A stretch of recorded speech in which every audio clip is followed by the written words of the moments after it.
and everywhere.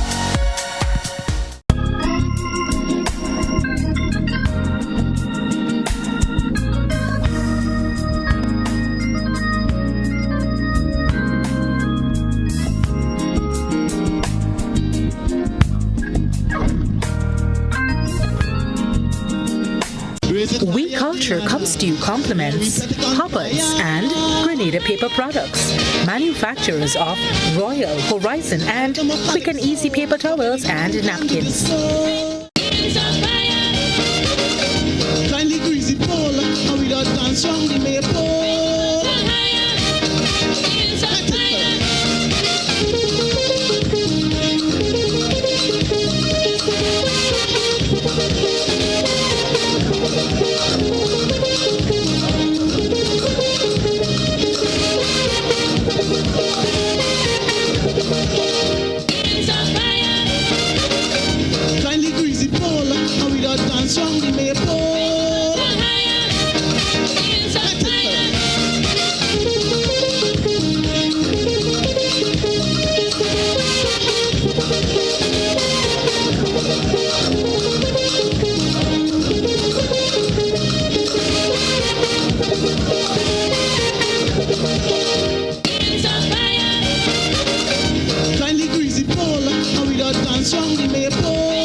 GBN Television News at 7, a pulse on all things Grenadian. Look out for our new features through expanded synergies with our media partners in Barbados, St. Lucia, Jamaica, Trinidad, and beyond. Capturing the latest in news, sports, weather, and entertainment. Credible, informative. Thank you for making us number one. News at 7, live, Monday to Friday on GBN Television, Channel 7 and 11. K105.5 and 105.9, Hot 98.5 and 98.7, GBN Television Facebook page and YouTube channel, and www.gbn.gd. GBN, with you anywhere and everywhere. GBN, in association with the Grenada Development Bank and the Agricultural Shop, presents the GBN exclusive Taking Agriculture Forward, a two-part, 2-hour forum on August 11th and 18th from 8 p.m. on GBN Television 7 and 11, K105 FM, and on all GBN's social media platforms. This forum will discuss primary agriculture and opportunities, agricultural extension and support, challenges facing the sector, and policies and food system sustainability. Join us on August 11th and 18th as we speak to the experts on taking agriculture forward. Looking for that injection of vibes and energy, of course? Well, I've got just that. Hi, my name is Gary, Mr. Smooth, and I'm inviting you to join me on the Hot Morning Show on Hot 98.5, 98.7 FM. Weekdays, Monday to Friday, 6 to 10 in the morning. I've got a healthy dose of your favorite and most infectious hits sampled with information, news, laughter, and all the other ingredients that go into making the hottest morning show on the radio. The Morning Heat. And while you're at it, don't forget to hit us up on WhatsApp, 435-7517. We've got topics, we've got discussions, calls, voice notes, and so much more. But I can't tell you everything. You gotta tune in. The Hot Morning Show on Hot FM 98.5, 98.7 with yours truly, Gary, Mr. Smooth. Kaboom! Kindly greasy pole, and we don't dance on the maypole.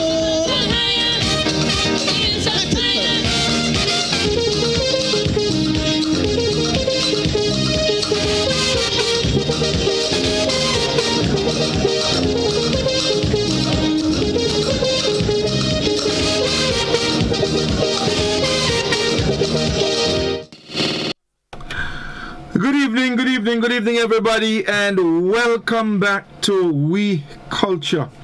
Yes, indeed, we were off for 2 weeks, I think it was, to facilitate the live coverage of the Olympic Games. Yes, the Tokyo Olympic Games. We're back. Yes, we're back, and of course the team is here. And I know they're all anxious, excited. They missed you guys. We missed you guys, you know. So this evening we will have a good one as always, and we look forward to chatting with you, hearing from you, and having a good time as always. So let me introduce the team. Of course, just in case you're just joining us for the first time and you don't know who we are. Of course, we have with us Livingston Nelson, Mr. Livingston Nelson, and he's known as Doc. Yeah, he is the man that does all the heavy research and find all the information. And of course, Mr. Nelson, very deeply rooted in culture. Excuse me, he's a former chairman of the Cultural Foundation. He is the man behind the Tivoli Drummers. I'm sure everybody in the world know about Tivoli Drummers. And so you know, he does have a good grasp on our cultural heritage as it relates to information and knowledge. All right, so Livingston is with us this evening. The man Finley Jeffrey is with us as well. Scholar, those of you who don't know Finley Jeffrey, well, scholar. He's a 9-time Calypso Monarch of Grenada. He's a former educator. And I'm saying that, you know, in the context of what we're doing. But of course, he continues to educate, meaning that former school teacher and all of that. And he's also very much involved in culture. I know many people have seen a different side of Scholar, because people know him on stage spitting venom and carrying on, you know, and getting on with himself and thing. But there is a good side to the fella, a very humorous side. He knows how to make people laugh. He has a good sense of humor, and so he's with us this evening. He used to be a shot leader, just in case you already know. I mean, yeah, he was a shot leader. He tell me he used to play pan. I never really believe it, but anyway, we're gonna deal with that. So Scholar is with us. Of course, Reese is with us as well, and Reese is someone who, like the others, are very deeply rooted in culture.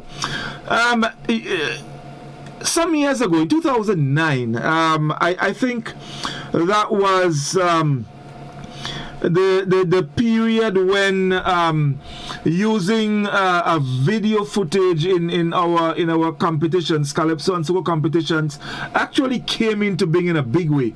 And I remembered Mr. Killer with his Swing It Away. Yeah, I think Reese was the one there. So I'm sure many of you can remember that voice in the background there, you know. Well, that was Reese. And she's with us this evening as well. She's the one, she provides a lot of information. She communicates with our Facebook fans and all of that, and to keep the thing going. So it's a good time to welcome back the team. Doc, welcome back to We Culture. Emmanuel, it's been 3 weeks taking on some much needed Olympic Games, and I just want to say to the other colleagues on We Culture, it's a pleasure we are gathered here again, and to all the listeners out there via all the various mediums, it is nice to be with you. So tonight, hopefully we continue from where we left off. Hopefully we can take the games higher, and of course we always seem to be engaging, so we hope to have a wonderful night tonight. Continue doing what we were doing all the time. So good night, everyone, and welcome back again to We Culture. That's right. Finlay! Hey, Papa. let me start by correcting you. I am not a former teacher. Well, but I made the correction. So you start already? I'm not a former teacher. I'm a teacher. They say once a teacher, always a teacher. And I didn't say teacher. I didn't use the word teacher. I use educator. Right. Right. So I'm not farmer. I'm an educator. Once an educator, always. But then you may also be right if it's not farmer FO, but A. If it's a farmer teacher, then you're right, because I'm a farmer as well. You know, Scala, you started listening to all the I tell you, he started early. We just come back, he started early. Listen to me. And you know, you are different kind of teacher. You are primary school teacher, you are secondary school teacher, you are ABC teacher, standard one teacher. So you are different farmer too. Right. So you might be a bigger farmer than me, but that doesn't mean I'm not a farmer. So I'm a farmer teacher. But thank you very much, Godfrey. Long introductions there, but well, I mean, after this break, I mean, we had to. After the break, we had to. One thing I have to say though is that the Queen is experiencing some technical difficulties with the audio. She can't blame. I don't think it's flow problem this time, but something to do with her equipment. So she's doing she's doing some technical work there on it, and hopefully she'll be able to join very soon. But here we are back, and we are back, I guess, with something that is very topical, something that is in the air, something that is on everybody's lips and mouth and fingertips as they go through social media and so on. And let's discuss. As a matter of fact, we're jumping right back into from where we left off 3 weeks ago. Oh yes, definitely. Folks, Reese will join us shortly. As Scholar said, she's just sorting out a little audio issues, and she will be with us. In fact, she was the first one who signed in, but a little audio issues. She'll be with us soon. So guys, I want to go back to 1994. Before we started, I was playing a Kaizo by a certain Kaizonian. I wonder if I should say former Kaizonian because he ain't singing Kaizo again because we don't want going on there. Well, you could get away with that one. Right. 1994, and it's a calypso I really loved ever since I heard it. And every carnival season I played a lot because the prophecies in that calypso just keeps unfolding and unfolding and unfolding. And even now, when pronouncement of the cancellation of Carnival has been made, of course, the past 2 years, last year, this year, the song is more relevant. Something wrong with the Carnival. Such a great calypso. However, he did get a good licking. I remember who beat him that year, but he had a song licking that year. Alright, so folks, Carnival was cancelled the past 2 years, of course, with COVID-19 and all of that. And despite that, there are those among us who decided, you know what, we're going to play. We are going to play. Whether it's defiance or protest or whatever it is. And I do believe that there's a very thin line between protest and defiance. So guys, I'll let it all you go first. Let me start with Doc. Well, before Godfrey, I think I would like to jump right into what you refer to the standoff on Paradise Bridge. I think in my mind that is what I saw that would be able to maybe take my discussion far and beyond. Now on the Paradise Bridge, you had about 15 policemen led by a man looking serious as a bull called Superintendent Sylvan McIntyre. And on the other hand, you had a next other serious policeman, which I did not see at the time, Inspector McQueen from the Grenville, for the Mama Can kind of area. But what I saw actually that took place on Paradise, that Superintendent McIntyre had about 15 men and faced approximately 1,500, maybe conservative number of jab. And Superintendent McIntyre never displayed an open weapon, a gun. They didn't have men leaning on telephone pole with machine guns. They only had maybe one or two battles. And what was significant about that standoff, that all these men, this jab coming on, but in my mind, Superintendent McIntyre, what he saw was most likely friends, families, could be brothers, could be sisters. And the RGPF decided to treat the jab not as bandits, not as terrorists, but as equal Grenadian human beings. And so to me, that standoff speaks volume in terms of the level of professionalism that was shown by the police, the level of humanity that was meted out to the jab, the persons playing the jab. And I just want to take that time off to salute the police like Sylvan McIntyre and Inspector McQueen. And I also learned from those that went to Sotes. I did not get the name correctly, but the officer that was responsible for the Western Division, who I was told treated them with that equal kind of respect. Did they break the law? Probably so. Yes, maybe they did. Yes, they did.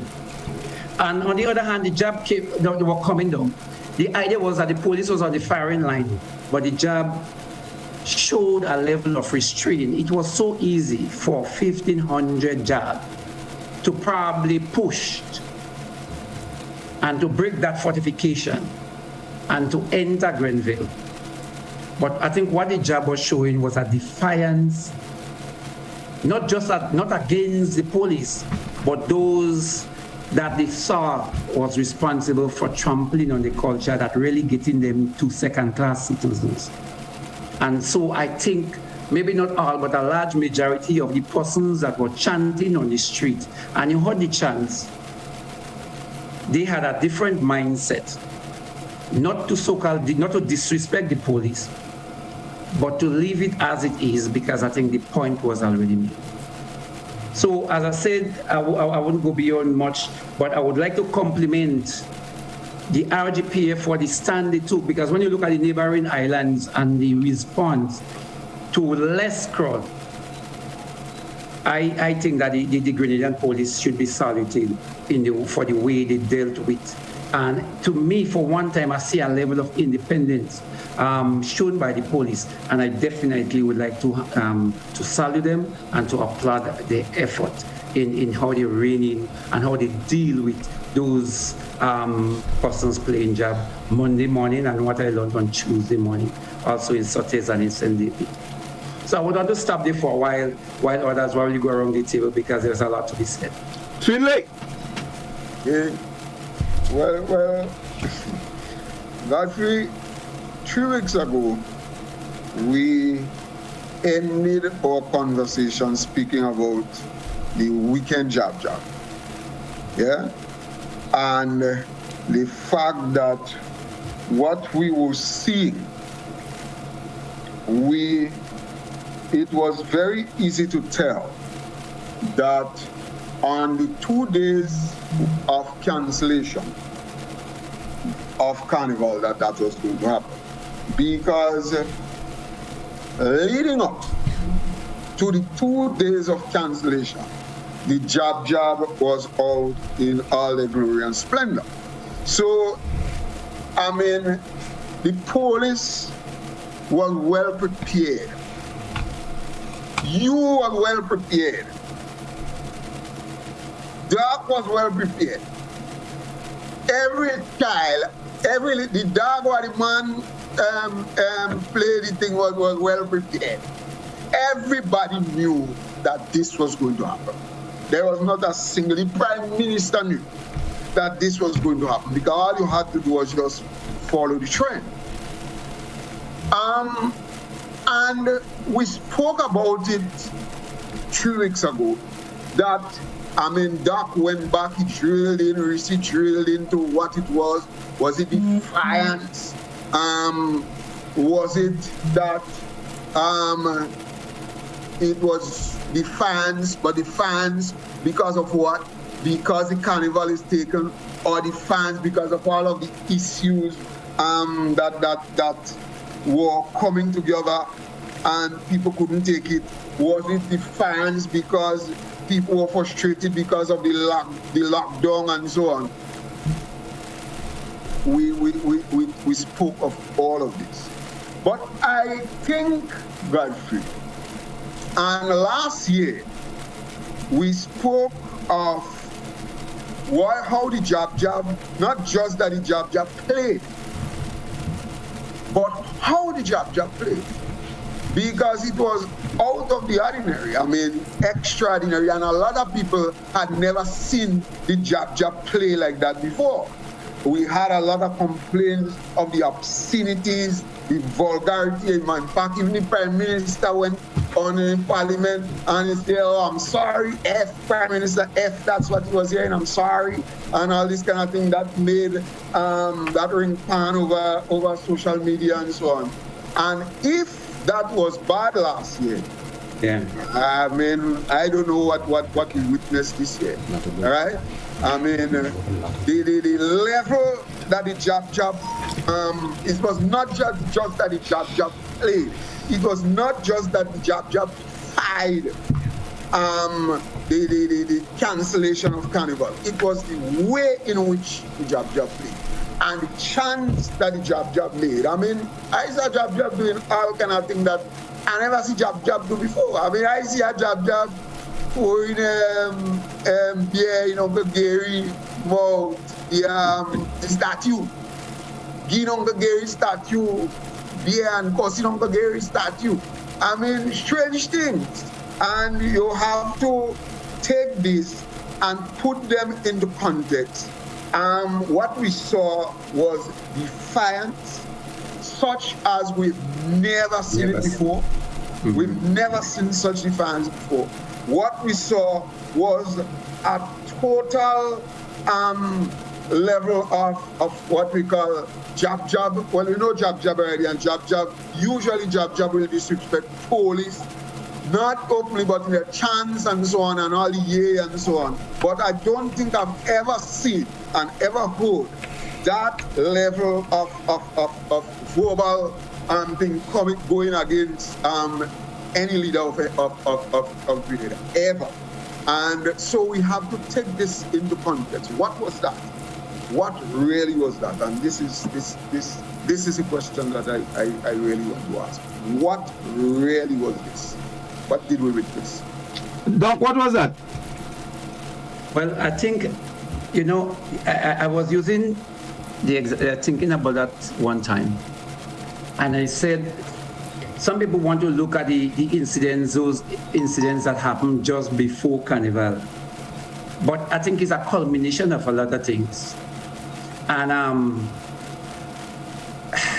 it's a culmination of the fact that Grenadians feel that they are second class, they are being treated as second class. That in the midst of this pandemic, there seems to be one of the chants that echoes throughout, that there is this need to force everyone to be vaccinated. So that was one of the issues that people have. In Grenada, our level of development seems to be geared for foreign enjoyment rather than Grenadian. There seems to be no local solution to our problems. And that even include our strategy in dealing with COVID. In a time where hotels, where all mostly have those old people that used to come on cruise line, half of them died. Yet our whole focus on economic development is about tourism development and a total neglect for what Grenadians can do for themselves as it relates to any investment in the agriculture. The politicization, discrimination for almost all avenues of work and opportunities that are available once the government has a hand in it. Everything seems to be based on who is involved or who is close to a political party. And so people feel a sense of less than the fact that our whole development, our rich soils, our ecological areas are under the hands or seem to be earmarked for some kind of foreign development, be it while in St. Davis, in Mount Hatman, or in Livera, or the locking down of Granite Lake. And I find that people are reacting to all those issues that seem to make us feel that we are less than. But apart from that, in the last 3 years, there seemed to be a move for the urbanization of Carnival. So this year in particular, all major activities that were taking place in the town and the south of the island, yet there seemed to be a need to wash the idea of jab, because jab had no compromise, no negotiation. There was nothing for persons actually to play the jab to be able to enjoy themselves, particularly in the rural part of the island. While a series of activities took place in the south of the island, unhindered. And so I think people felt totally irritated. It was a situation where people felt vexed, if you want to use this colloquial term, vexed and angered by what they're seeing. And people feel there is a need that the administration, the particular administration, if you listen to the sound, there is no need to question where the venom and the anger of the people were heading to. When the police were there, of course, a series of obscenities were get after the police. But by and large, when the police vehicle was removed, most of the anger was based on the Prime Minister. And so people have been expressing the frustration and the anger with the way that they are being treated, the lack of economic opportunity and true economic activities. So I think that is where all this venom from the people are coming from. Jab is being relegated. I mean, by now, Godfrey, I grew up as a liquor boy, and from a liquor boy, the police always used to be taking drums. Yeah?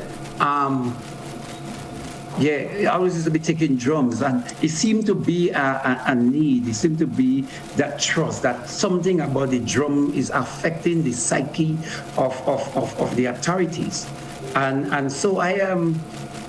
That seemed to be coming out, but now the Grenadian people, maybe 60% of the Grenadian people, have now embraced jab and have jab as their culture, as their main expressive art form. And yet the authorities I want to come in here, Livingston. A couple of things that you said.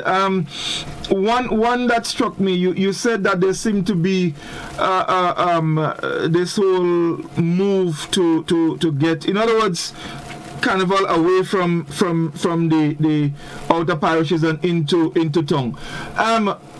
Is that really correct? Or if that move is made, that move is made by who? Well, let me tell you something. For matter of fact, it's not just now. About 2 years ago, I did a piece and asking, I directed a Spice Mask Corporation, asking them if the effort is to kill the traditional mask band. For you to get any stipend or subvention from Carnival, those playing band like Peter Bain and them, or those from Paraclete that refused to go down in St. George's, there was no stipend coming their way.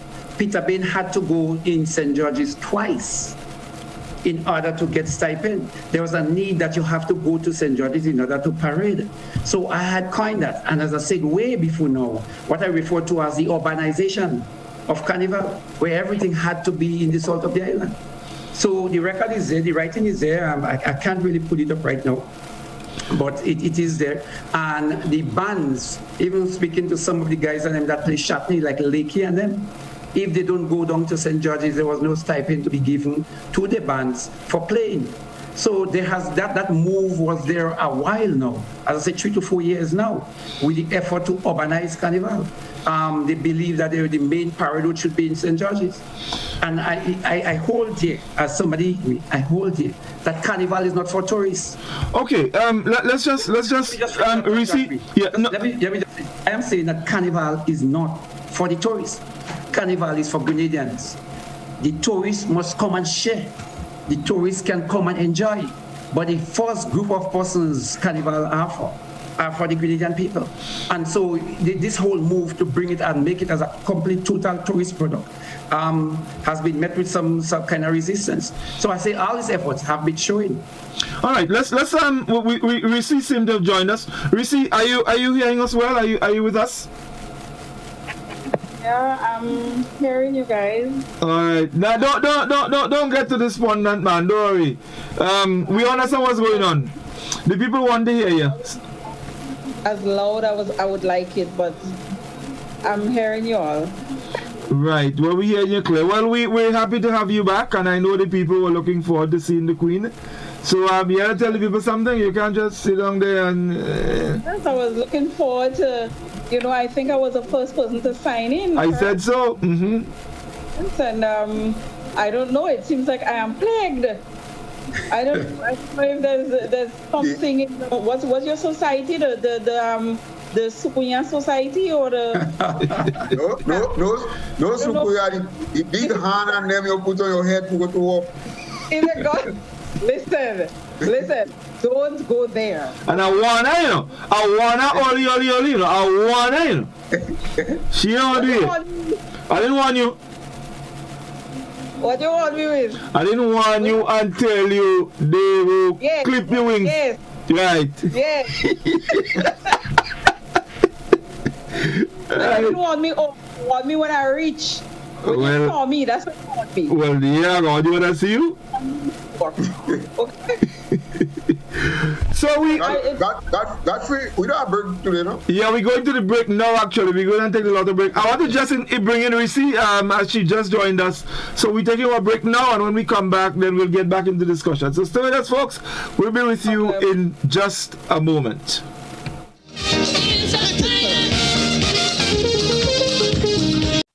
Get high making money moves with the NLA's new Aces High Scratch game with 4 chances to win. Beat the dealer's card to win the prize shown. Reveal an A symbol. And just like that, you are automatically a winner. Scratch away to win the top prize of $10,000. Win easy with Scratch. Must be 18 or older to play.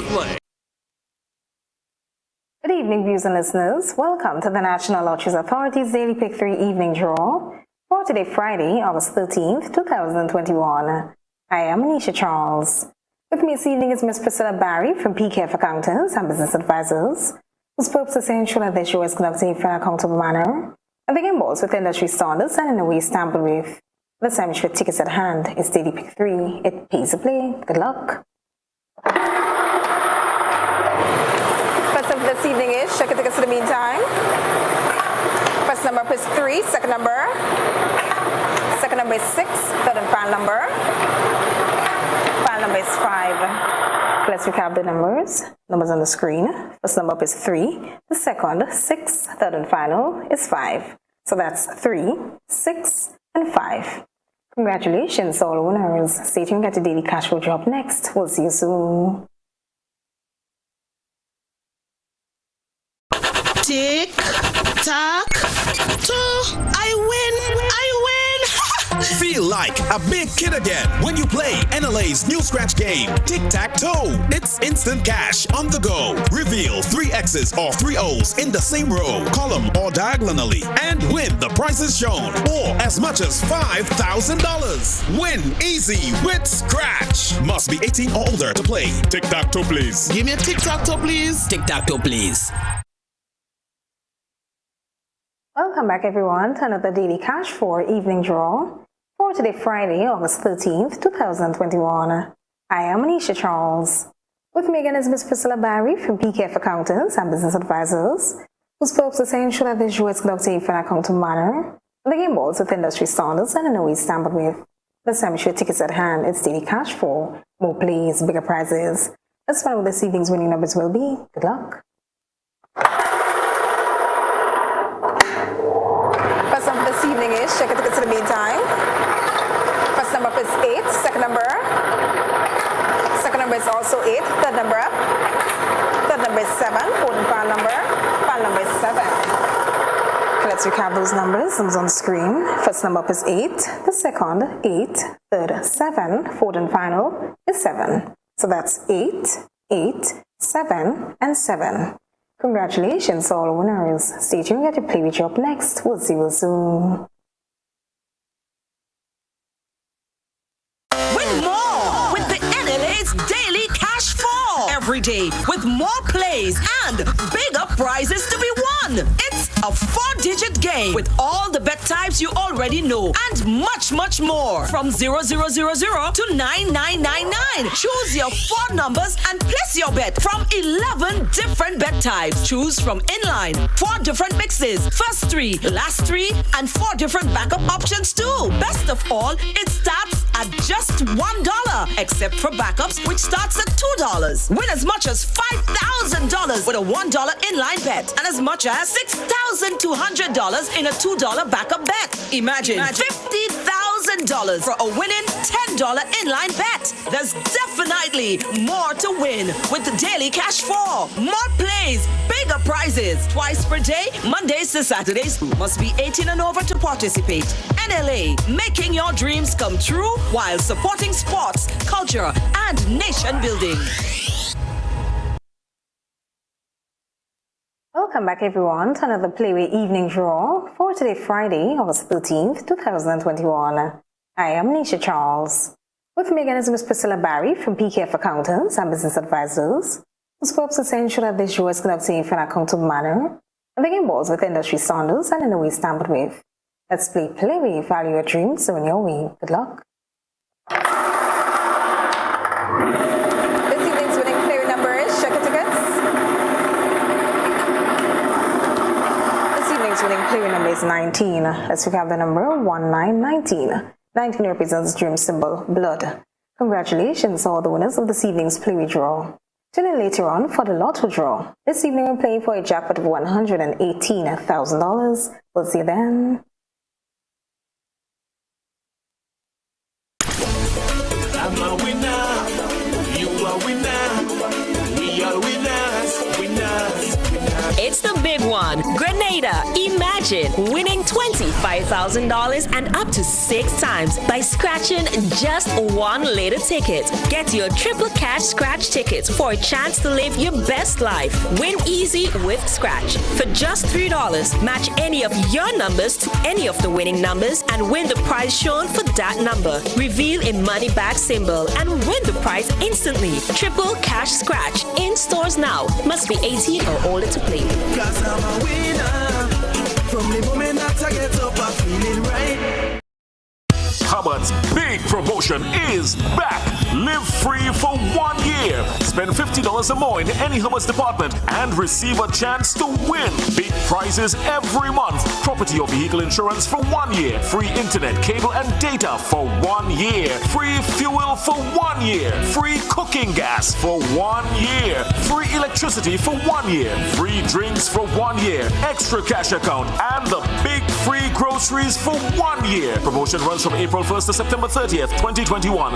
Live free for 1 year with Hubbard's in association with Solgas, Flow, Grenadian General Insurance, Carib Brewery, Coca-Cola, Grenada Bottling Company, Grenlec, Communal Cooperative Credit Union, Dutch Lady Milk, Promo, Danny and Supreme. Terms and conditions apply. And Valley Pharmacy offers both wholesale and retail pharmaceutical and over-the-counter products. We have the most competitive and affordable prices. We are the agents for Vit Plus multivitamin for healthy everyday lifestyle and Sanatogen powder. Hills and Valley Pharmacy supplies the best quality, name brand clinical products such as Rescue Oil, Bio Oil, Neutrogena, Aveeno, and Clarisil. We offer the most convenient opening hours. Our telephone numbers are 435-6904 or 6903. Remember, at Hills and Valley Pharmacy, your health is our business. We care. Now open Hills and Valley Medicare Center, your one-stop for medical supplies, massage therapy, physiotherapy, and an in-house physician. At Hills and Valley, your health is our business. We support you at every stage of your life.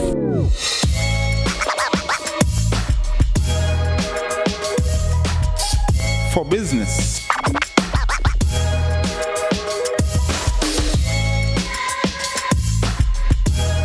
For your education. For your financial freedom.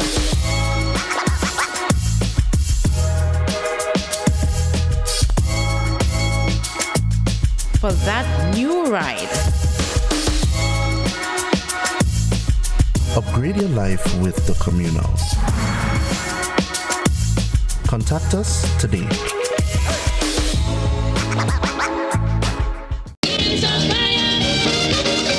Kindly greasy pole, and we don't dance round the maypole.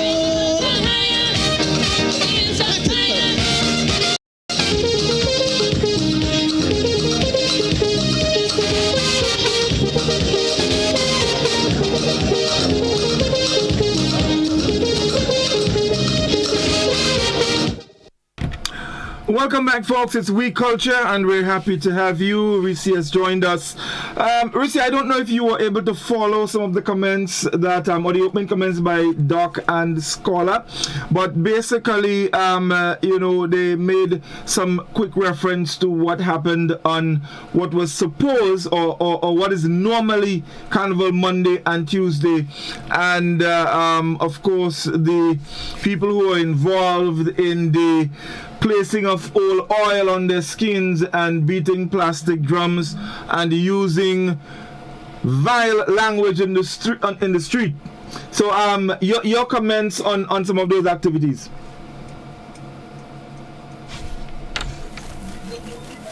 Last year we had a similar situation where Carnival was cancelled and the holidays were removed, and there was a similar situation of people in some parishes taking to the streets and doing what we would call like playing carnival. But this year I found that it was one with a difference. It was bigger. It seemed more like it was a mass with a message. People had a lot of things to say.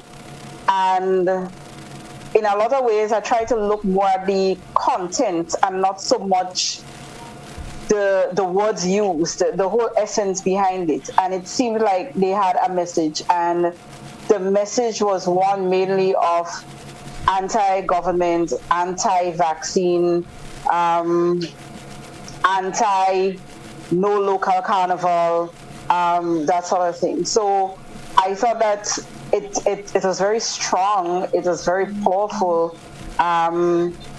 it was frightening in some instances because when we saw, for example, the jabs from on the St. Andrew side, when they were trying to get into the town of Grenville and they were blocked by the police, I was worried for a while, but then I was very proud too because I saw generally how it was handled by the police, and I also saw the masqueraders. And I thought, this is good. We are not having any clash here.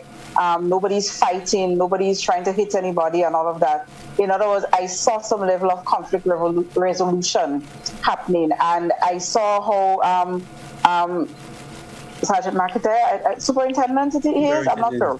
Right, McIntyre would have had, I know him to be a very personable person and he knows public relations and all of that. So I was impressed with not what I was hearing because I couldn't hear much from him, but in terms of what I saw and how things climaxed. So yes, I saw a lot.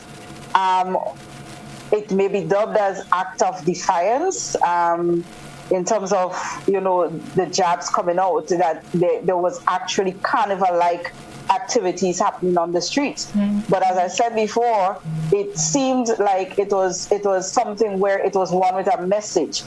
And I would have given you the terms of the message, the whole topics, but one of the things that I remember leading up to all of this was the fact that we have a rule that says that no carnival-like activities. But the people who were on the street reveling and all of that, what they were saying is no carnival activities is the rule, but it seems like it's no carnival activities for the unvaccinated. So you had this level of contention happening where people are basically taking things into their own hands and displaying their displeasure towards what they would say is unfair treatment of people who has made a choice to not take the vaccine or not take it as yet for whatever reason.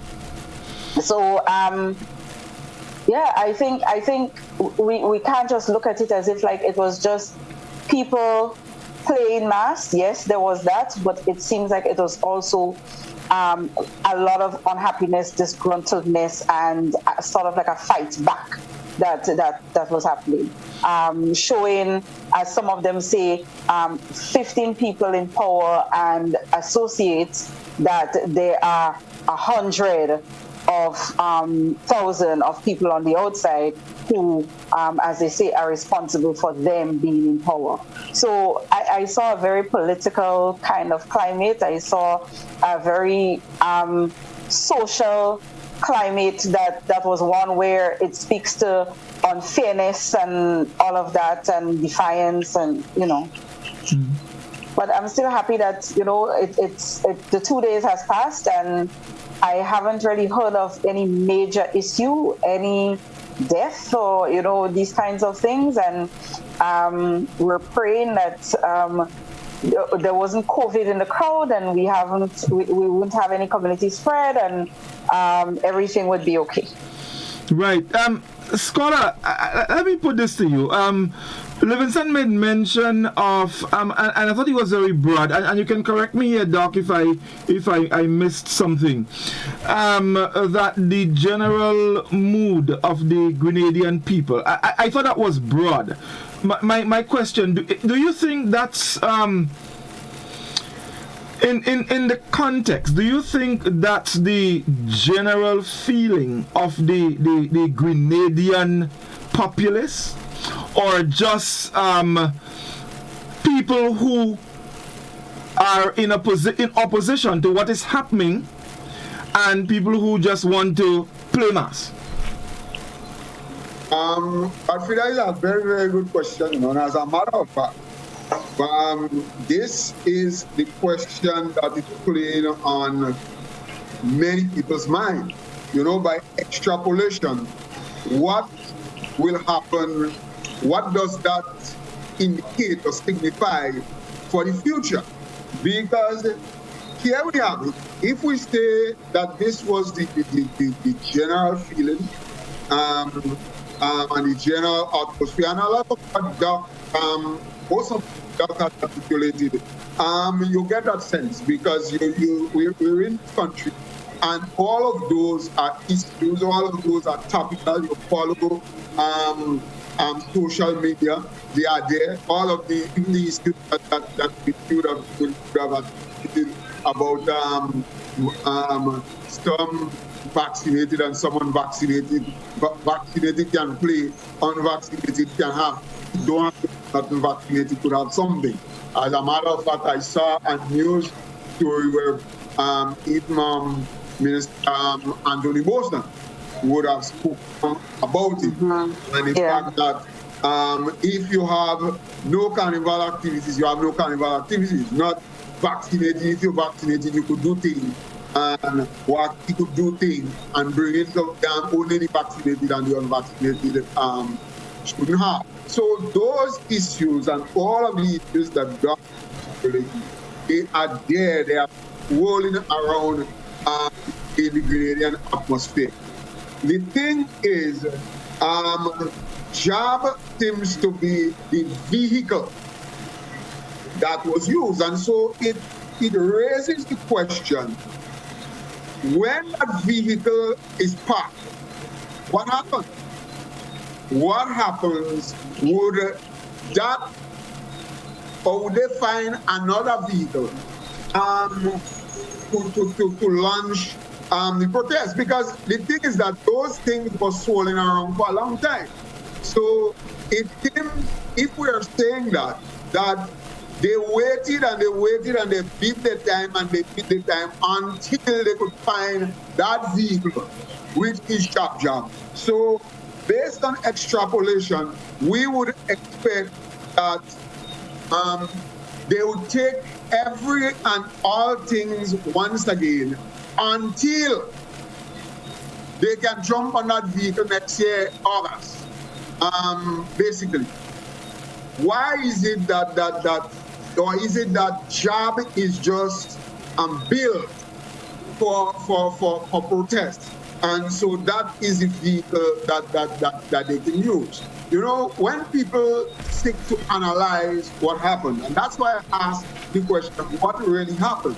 Because in seeking to analyze what happened on Carnival, and quote-unquote Carnival Monday and Tuesday, the question that comes to mind is, was this just an event?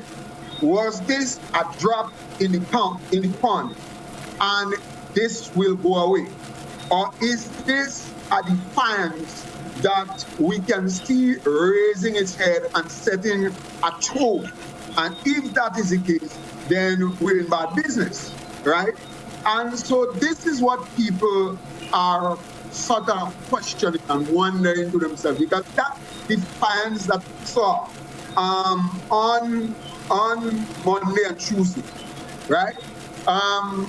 If this really is what we can expect, and when you look at the social media, people have been questioning, people making all kind of comments, and you see comments such as, "Don't worry, devil." The state that are there are saying all these things and singing all these things. If election fall tomorrow, they're voting for the same thing. So these are the kind of questions that are swirling around. And this is what this has caused, right? And this is what this demands, a deeper introspection, a deeper analysis. We cannot just take this thing at the surface, that the job had these issues, that issue. But what does that really mean? What does it really and truly mean? And that was the question I was asking earlier. What does that mean? You see, right, and okay, go ahead, Rissy. Yeah. Based on what Scholar is explaining there, one can take the comments about, the one that he alluded to, where he said that, they are being defiant and they're saying all sorts of things right now, but come election, they're going to vote another way.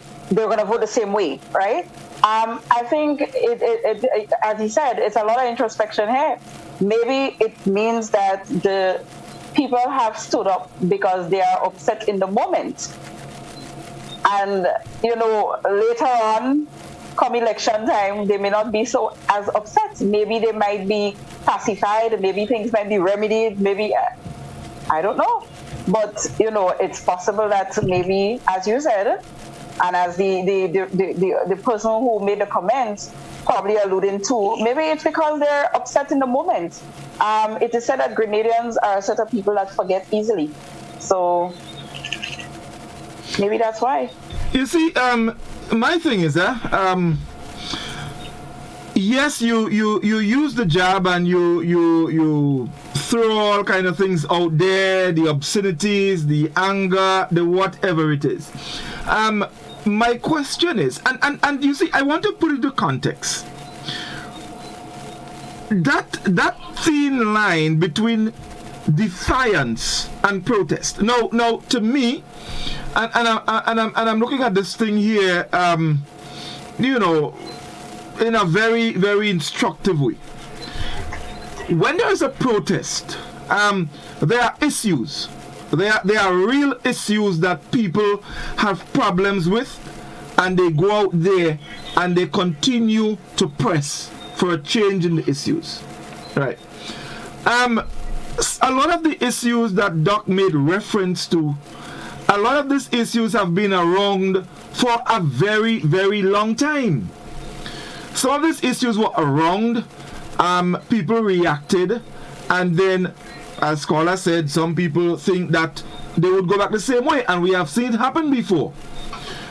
These issues have been around, so you wait for what should be Carnival Monday and Tuesday. You go out there and you season all those issues with all levels of obscenity, and then after that, what happens? Those issues, do they continue to exist? Or you just vent them out and then you go back to normal and wait for issues to rise again, and then next year you come up with the same thing? So and that's why I asked the question. I'm wondering, whether or not what was done was really and truly a sort of protest against issues, or it was a case where the PM said no job, so we playing job. Godfrey, there's a popular video circulating right now in Grenada, and I guess many of us have seen the video. It's about this young lady that made some level of confession. Yeah, she claims she's from Guyana. What she confessed to is that something was going on for a period of time, but it reached that boiling point, and she decided to act on it. But Doc, hold a second, Doc. But do we know for certain that this actually happened? Because let me tell you, I don't want to, honestly, I don't want to venture there, because as far as I understand, there's some levels of investigation going on. We hear things happen, and then sometimes, so I'm kind of going there. But let us just take it at face value. We don't have to verify or not verify. Hold on, Doc. To your striker, Godfrey, I don't think that he's ventured into the soul and the heart of the issue, but he's using that to make a point. I think that's what he's doing. I think in the future I'm going to have to make you my lawyer now. I hope he's a good one, because let me tell you, the only good lawyers I know, they dead already.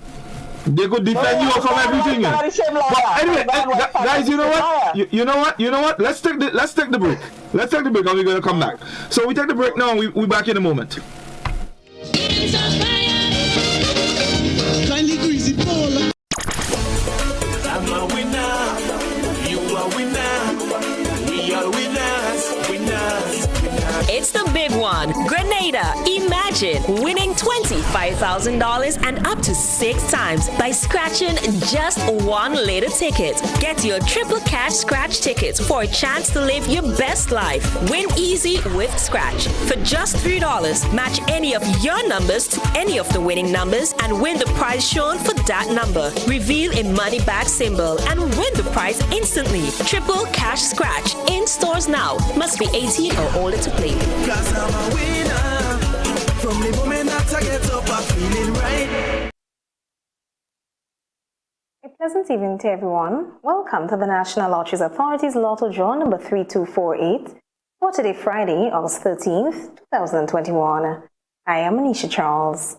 With me this evening is Ms. Priscilla Barry from PKF Accountants and Business Advisors, whose purpose is to ensure that this show is conducted in an accountable manner and the game balls with industry standards and in a way tampered with.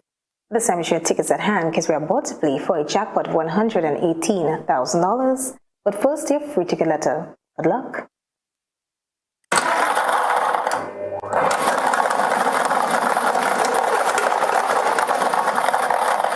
Your free ticket letter for this evening is B, as in ball. Let's proceed for 5 winning numbers. Good luck.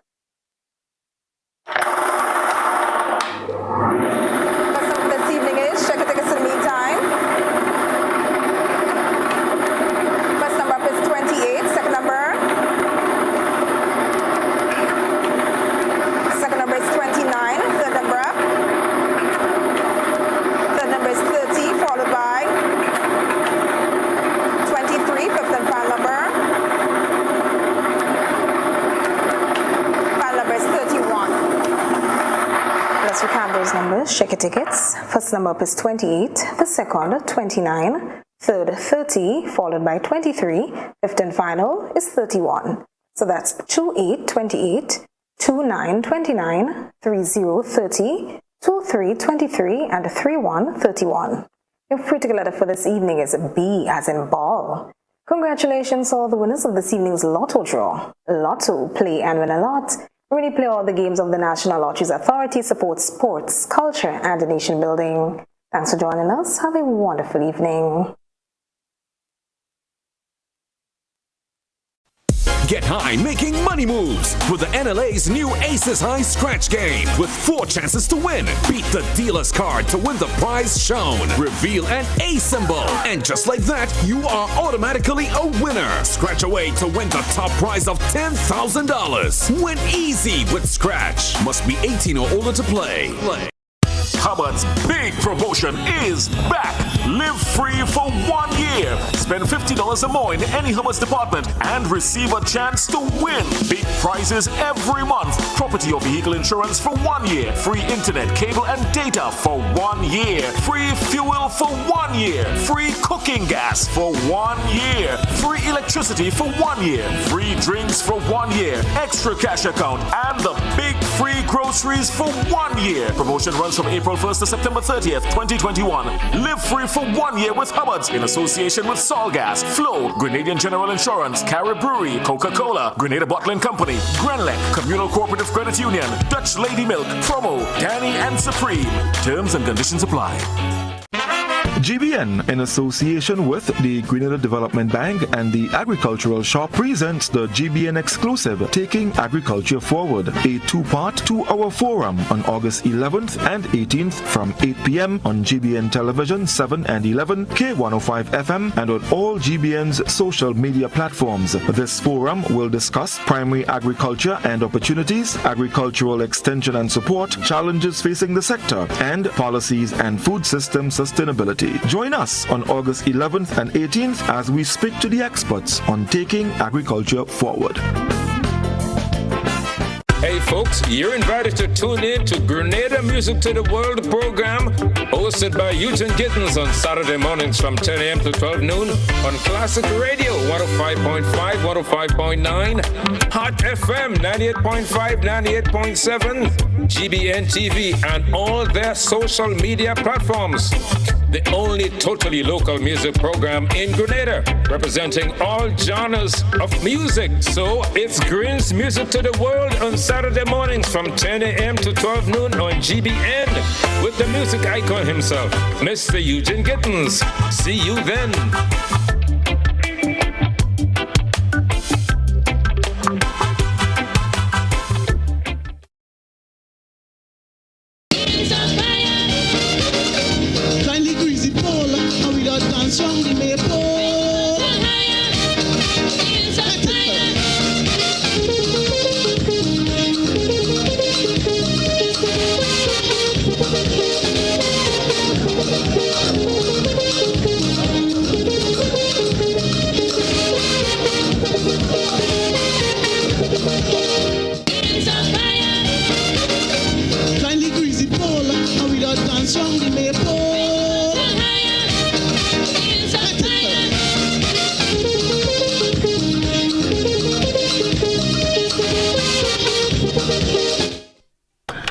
Welcome back, everybody. We Culture. So, Doc, just before the break, you were about to make some comments on some of the things Scholar mentioned, and you're muted. Doc, you still muted? Right. Yeah. Right. So I'm good now. Yes. So thank you. I was trying to say, Godfrey, that in a nutshell, thing doesn't just happen because something happened the first time and people react. For matter of fact, it's there are different stages in the struggle of a people. Defiance start off when sometimes just a common man or a few common persons may resist something. They might be killed, they might be beaten. And then after a period of time, if the injustice continue, more and more persons would continue in a struggle. It usually reaches a certain stage where now an organized movement or some organizer or some leader may emerge out of that, usually coming from a higher bracket, being middle class, that may take that struggle to a next level. And I think what is happening with the job, what happened with these people, and as Scholar pointed out at the very beginning, the level of defiance that we saw is unprecedented. I believe unprecedented. I cannot recall what took place in 73, maybe 74 when Gary said no job, but I think it was something very similar to that.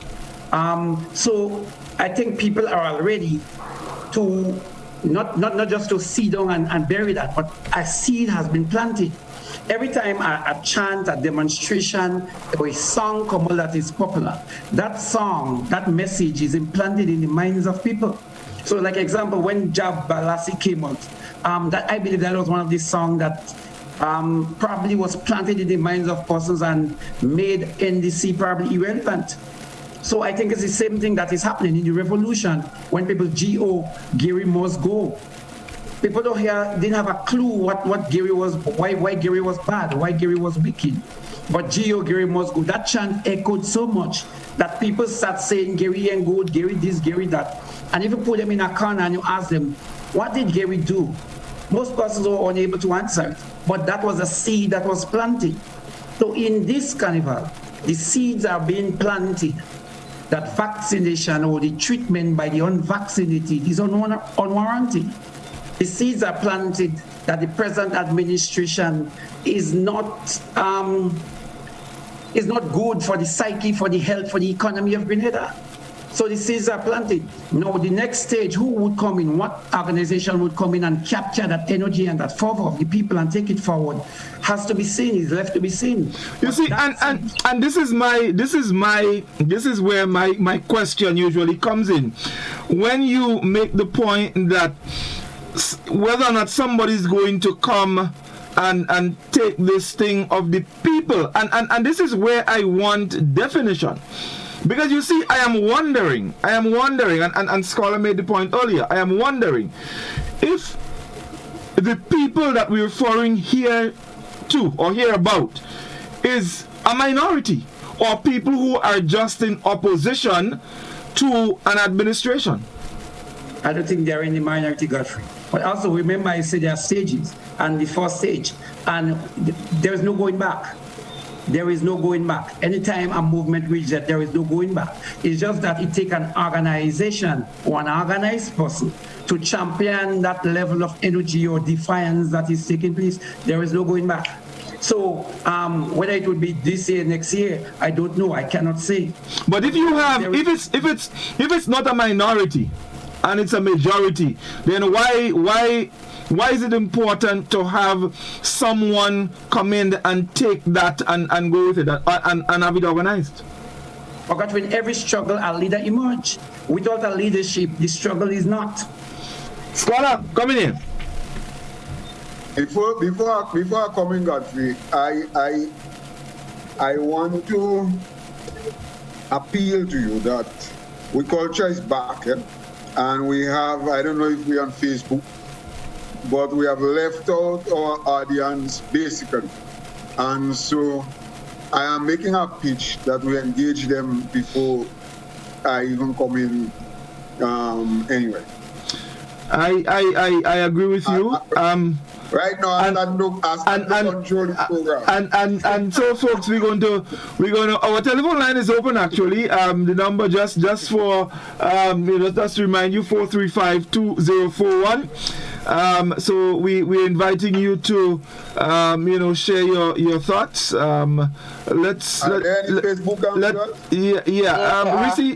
see what's on Facebook. You read some things now. Well, we have. I'm going to bypass the greetings and all of that, and I'm going to just go into the pertinent comments. Eric Peters is saying that the passion means nothing more than jab, and the effects are not significant after Tuesday.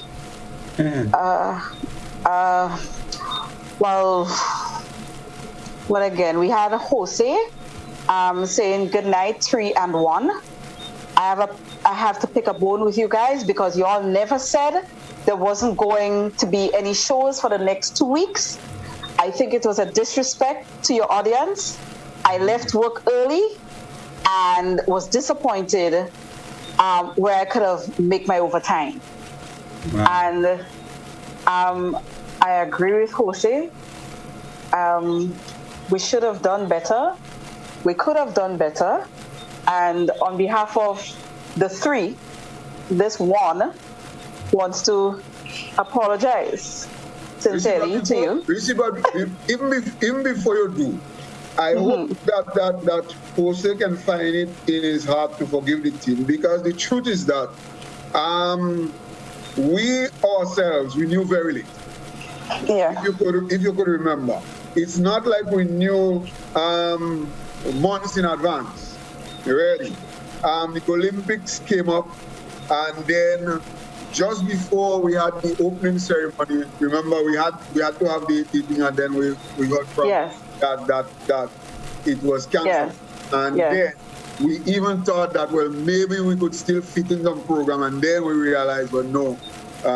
Olympics too sweet and it will go into that time. So really, but if I may add, We Culture is part of the GBN family. So it is not to say that We Culture, the panel of We Culture, is exclusively responsible for what didn't happen and what we should have done and didn't do and all of that. So it's a whole picture. So let me bring some clarity here. Godfrey, ready to defend. No. It's not a matter of. Hold on, Godfrey. Me and Rishi say the same thing. Yes. Because mind you, Jose causing us. Yeah. And I'm trying to tell Jose we are not to blame. Yeah. Right. So let me just say that the we here is not just We Culture. The we here is GBN as a whole. No, but we in fairness, we did make announcements. In fact, I recall at one point one program was dedicated to informing the public about the changes in all of our television programs. And even me from my end, I continue to announce and let people know that this was going to be happening and all of that. So maybe some people missed it along the way, and that is understandable. But nevertheless, we do apologize. Yeah. So apologize. Yes. So Jose, I'm so sorry. Godfrey owe you some overtime. Right. No problem. So right, Risi, you were that was all our. So okay. Anything else? No. Well, Monica. They just go into the sentiments about how is it that they feel about overtime. So the apology has been accepted. And I thought that since Jose, came to tell us about it to our face, it is one way of saying that, he's not leaving us, but he just needs us to do a little better next time. I just want to announce Manor Jano Baptiste. She's saying pleasant evening to all. I'm watching you from Guadeloupe, France. Bonsoir à vous tous. That's what she said. So yeah, just a special mention there. All right. So on our WhatsApp platform, someone says this year Jab was more antique looking. no DJ, just a few goatskin drums, plastic buckets, and singing their own jab tunes. And someone is saying, I hope the former PM don't take jab chant too serious. When we drink and get drunk, all kind of words that fly out of we mouth. So Mr. Teal, stay put. You know, when I saw that story, I laughed until I rolled because I thought it was all right, so let's go to the telephone line. Let's go to the telephone line and see who's with us. We Culture, good evening. Hello. Hello. Yes, good evening. Good evening. Y'all get not clear too much, man. Do better than that now. Start. All right, the number is 435-2041. If you want to contribute, you can do so. That's the number 435-2041. To call if you have any questions you'd like to ask or you want to add to the conversation, you can definitely do so. All right. So you know, I was based on that comment, guys. We saw an entire news story dedicated to that, where a former prime minister was called and asked about you know, willingness to return because of what some jab singing, and to me it was quite comical. Doc, your comments as it relates to the uprising and all of that is building. Where do you place that? You mean you're talking about the PM? I mean, calling on the former prime minister? Yeah. People are. The fact that somebody, you know, they want one person to go, there is a search for an alternative. And unlike you, I think it was good by GBN because that news was circulated even before the jab. It was good by GBN to find out if the former prime minister is taking it serious. I don't see it comical at all because that was in the air sometime before. And I thought that he handled himself particularly well when he said that, in a nutshell, it don't have to be him, that any young person, but with the policy and the kind of strictness of the party or the policies of NDC, that it could happen with somebody else. That is what I got from it. But if a majority of persons is saying something, example, like there is a chant, and the chant echoes through all the nation, I think all those issues should be investigated, including, all the issues should be investigated. And one of those issues that have been investigated, now that the jab seem to call for the termination of the, let me take my time and use a better word, for the end of the reign of this administration. I think the news item should have, probably the news media should have gone as the prime minister if he would continue, knowing that so many of the jab believe that he should step down. And when you speak of so many of the jab, quantify that first. I'm putting you on the spot a lot, eh? Yeah. Yeah, I'm putting you on the spot. Yeah, quantify that for me. So many of the jab. How much jab? Oh, I mean, and we're talking here about people who are drunk, who are seasoned with obscenities and all of that. Godfrey, let me just tell you something. Every art form that we inherit in Grenada, every art form that emerged in the Caribbean, emerged from the same group of people that you are characterizing as low down. No. I did not. No. I made reference. No, Doc. I made a reference to exactly what was happening. People who were drunk and people who were using, immense amount of obscenities, and that's where it started. Yeah, and I am not low down. Hold on, Doc. Wait. So Godfrey, so that is first time jab drunk? Well, who is saying that? Well, exactly. So how come now they're drunk, they're saying that, but when they drunk before they didn't say that? No. The point is, hold on. The point is that is the general nature of jab. But Godfrey, and my question is, don't put drunk in that, because jab. Boy, you been to put drunk in it? But not just that, Godfrey, I find that, if I may say so, you are dwelling on the negatives and the literals, and you are not trying to see the real essence of the thing. When Livingston was speaking earlier about the interview of the ex-prime minister, I agree with him. That would make for a more balanced kind of coverage of the issues, because they were not only saying we want back Uncle Tilly, they were also saying they don't want, so maybe GBN tried. Maybe they tried to get the Prime Minister to interview him about what his thoughts were, but that would have made for a more balanced coverage. And mind you, and I think I have to agree with one of the comments on Facebook that I've just seen, where Alison Tisha George is saying the call for the return of the former PM by the JAB cannot be taken literally, but instead a cry for change for what is currently existing. Right, so and that would take me... We have to look at more like the essence of the thing.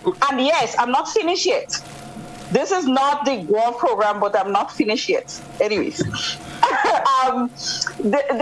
whole idea of us not looking at the speaking about, set of drunk people and trying to quantify and all of that. I mean, I don't think these are fair questions, but because we know that half of the people who usually played Juve or Jab or whatever did not play on the two Carnival days. They did not. Otherwise, we would have had streets filled and overpouring and more than what we saw. But right? You see, that's the point. So it is not fair. But you see, you cannot try to quantify this, and you cannot, look at it as just drunk men and all of that, because I would push back at you by saying drunk men tell no tales.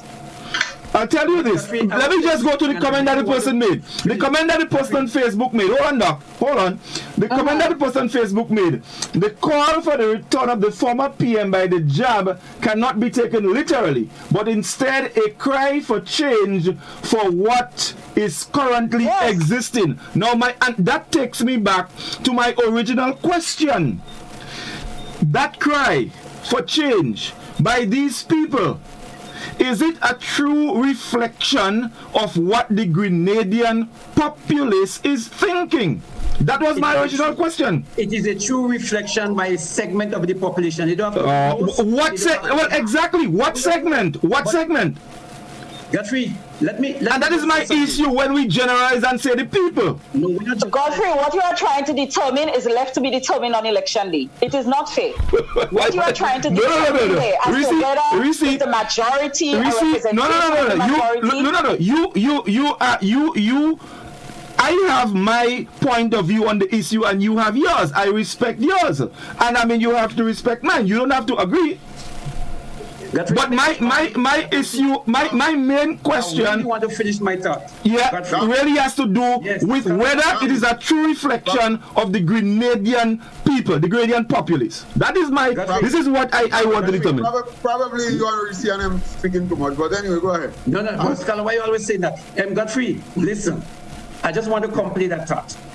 Every art form that were created in the Caribbean and probably in the world, these art forms were created by the same group of people you class as the drunkards, as the this and the that.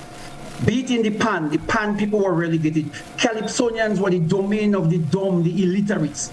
Drummers have been so. The jab are so. Right? Reggae.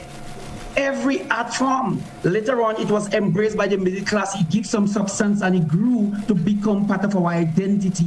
So when you really get something that is so substantial, a cultural form that 70% of the Grenadian people embrace as theirs, while Trinidad have pan and Jamaica has reggae, and we now have a jab that we should hold as ours. You're really getting into some slang as if they are some drunk and the disorderly and the that. And I believe that what I'm hearing is a kind of classism that I don't believe have no place. But and I believe you have to see it for what it is. And these people, these are the same people that every group of politicians go by during election and look for vote. So let us not really get them. Hold on. Can I ask one thing before we move on? All right. You saying that you mentioned a class thing. I have two questions. One, weren't they being obscene? I am asking you, just answer me. They were obscene. Weren't, right, they were very obscene. Were they drunk? Some. I don't know. Well, hold on, right. I don't know. And listen, and that is all I am saying. I am not I'm not putting anybody in any class. That's what I said. Listen, all I said, listen to me. No. I said from the beginning that, I mean, they were seasoned with obscenities, the drunkenness, and all of that. And my question after that was whether or not their chant and their actions were a true reflection of the general Grenadian populace. That is all my issue. I'm not classifying anybody. Godfrey? Yeah, go ahead. Let me take a look at deep here, and I'll be very calm about it, because the truth is that I'm sitting here and I'm enjoying you and Doc and Reed. Let me just say this, that your classification, right, of the job, I don't think that you would have classified the job in that way 3 or 4 years ago. Although the job is the job.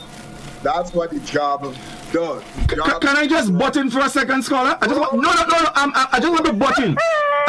Quickly, just quickly, because it's important.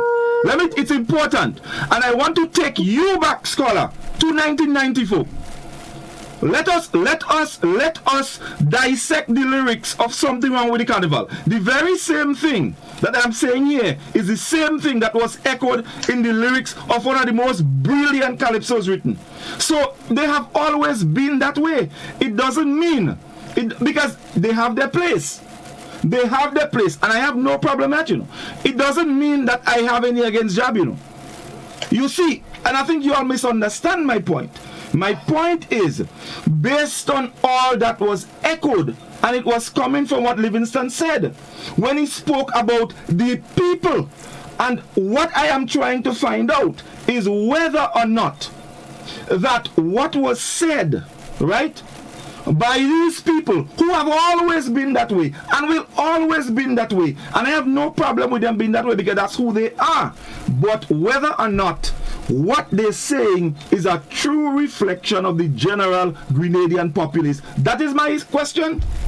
All right, Godfrey, and I believe you're asking the wrong question. Well, you can't tell me asking the wrong question, bro. But you keep butting in, and you keep butting, so we ain't going no way. So you butter them long too, you know. The moderator, the thing. Go ahead. You play the fool. You want all the card, you want... Alright, go ahead. Push you out and sit down there. Go ahead. Put your headphone over your thing and listen. Go ahead. The question you're asking is the wrong question. And the truth is that I asked the right question. Now, here is what. It will be foolhardy, really, to look at what happened Monday, Tuesday, and even during the weekend job. To look at what happened and to be dismissive of it. It is very, very foolhardy in my mind, right? That's one. Secondly, you know they don't say, and that is kind of like a joke, but still, you know they don't say, anything man say under rum is thing they have in them. The rum not just help them particularly for free. But that don't mean that it ain't coming out from them. It's coming out from them. As a matter of fact, yes, some man, when they have things inside them that they can't say, they're going to drink rum. They're drinking rum. So don't be dismissive of that these people, the rum, and so it's the rum what's speaking. It's not the rum what's speaking. They have those things in them, and the rum to bring it up. Now, I think the question that needs to be asked is not whether is a majority or whatever. The question I think that needs to be asked is what does that groundswell, really, I would call it a groundswell, what does that signify for the future. And I think somebody on Rishi's, when Rishi was reading, somebody said, "Don't worry, this is just for Jab Carnival protest." Yes, Eric. Then they won't bust bile afterwards. Now, these are the kinds of, and that person had their finger on what is important here. Not the fact that we must be dismissive of what went on. And in terms of the obscenity, let me say, while indeed I found the obscenity to be over the top this year, please don't forget for a minute that me and you and Livingston and maybe even Rishi, we grew up in a time when Jab used to play behind Chuck. We grew up in that time. The authentic Jab. We grew up in a time when Jab used to beat drum. And somebody made that point at Rishi Reed there that we actually saw authentic Jab. Yes. The semblance of an authentic Jab always us one. Don't hide you come out in Tivoli, you know that. Yes. The problem is we forget. Because for years, Livingston has been speaking about the watered down Jab behind Chuck. So we never got to understand the Jab because Jab was always a protest mass. Yeah. But the modern day Jab that they are protesting, they find him behind Chuck and Chuck playing the music for them. And California and soca artists singing the music for them. Jab don't singing nothing. Yeah, and I Jab used to sing. And Jab sing was always profanity, not at the level that we saw. And this is what but it was always improfanity profanities. The level that the police, they're going right in the police place and man posting kind of thing, word in sing. So don't for a minute pretend, a man from Tivoli, that you don't know that Jab they are a bad one. Of course they are bad one because they didn't have DJ Chop. If they had DJ Chop, this they no bad one. Exactly. And you know what? They did their own thing, so they went back into the authentic thing. And so I believe, boss, the question that needs to be asked, and somebody on Facebook was answering it, what does that signify? Is this just a drop in the pan? Is just that they beg, they want a carnival, and so they think and they think and they think, and after that, all things go back to normal. I think this is what we are. What can we extrapolate from what we saw? But to find ways to figure out that what we saw was not serious, was not big, and try to quantify and asking that to quantify what we saw. Yeah. Let's go to the telephone. We Culture, good evening. Good evening, We Culture. 3 + 1. +1? How are you doing? I'm good. All right. What? Godfrey? Obscenities is We Culture, so add that to your program. Obscenities has become We Culture. It's normal conversation. Right? Okay, listen to this. It was said that Tillman Thomas cannot run a salty shop. What Tillman Thomas did not do, he did not run it down. He left it in good condition for them who could run it to take over. And what they did, they run it down. So this is what the judge was saying. And a lot of time when people not bold enough like me to come out and say it as it is, they put alcohol in their head and they spit it out. They said, Tom drunk, but he ain't no fool. Another thing, when people's mind and brain has been played with consistently, when they have been fooled, Tom fooled, Mama Guy, lied to, deceived, the very mind and brain become discombobulated and they react. So what they were saying to Uncle Tilly, well, we don't really want you back, but we want back somebody like you. But But they say it in a nice way to bring back Uncle Tilly because they know he did not run down the saltfish shop. Okay? Thank you. Thank you very much, caller. We see what you have on Facebook. Yes, I was wondering if we can take some. We have Jose saying, I think we have to look at this in two ways. One, look at the unemployment in the country. So many people without work. Plus the students that graduated are now joining the unemployment force. And with the hopelessness and nothing else to do, will either find themselves in crimes. So I think playing job was a way to express their frustration. Plus, most of the carnival-like activities was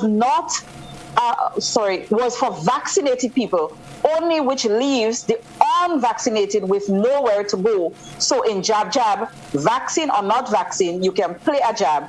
And remember, the 2 days holidays was taken away from them, which bring about that defiance. I just have to scroll down a little bit. We have him saying also, last night I listened to your program and 65% of your argument,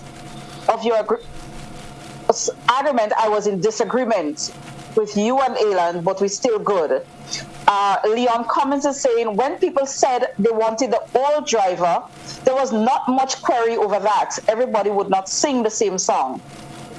Eric is saying, well, I saw some of the people we think are leaders of some movement, and they were a huge disappointment. Vulgarity to its highest. They can't represent me. Gloria is saying, thank you, Reese. That question will be answered on election day. Good answer, Doc. You're all not giving people an opportunity. Maybe next week. Jose is also saying, Godfrey, since you're living in Grenada, tell me when you ever heard Jab singing a church song.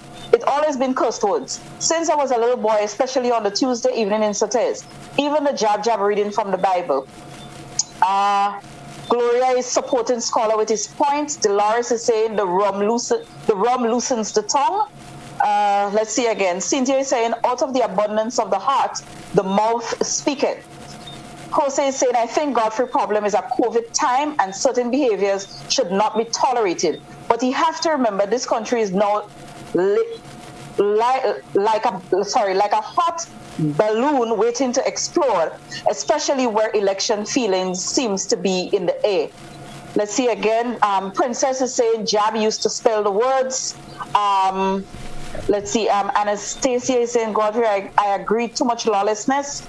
Cynthia, they made their songs or chants. Jose, we're not turning that into a political debate. We're losing the focus. Ronnie is saying, talking elections poll on an unofficial Juve Jab. Sorry, taking elections poll on an unofficial Juve Jab. I guess that he's speaking about in terms of the quantifying and all that, and whether it represents the population. Leon Cummins is saying, Godfrey, you are very good at your programs, but tonight you failed. So that's what I'm seeing on Facebook for now. All right, someone is saying, good evening, folks. I think we are losing the real essence of We Culture. You all making the conversation a political one. How can we take a few persons that want to play Jab and think that is a reflection of the 100,000 plus that play Jab on Real Carnival Monday and Tuesday? I will humbly state that these folks were motivated by opposition forces, and I think the opposition forces should come out and condemn this lawlessness. We are living in a pandemic time. Let me see what else. My name is Dreamer. Let me see.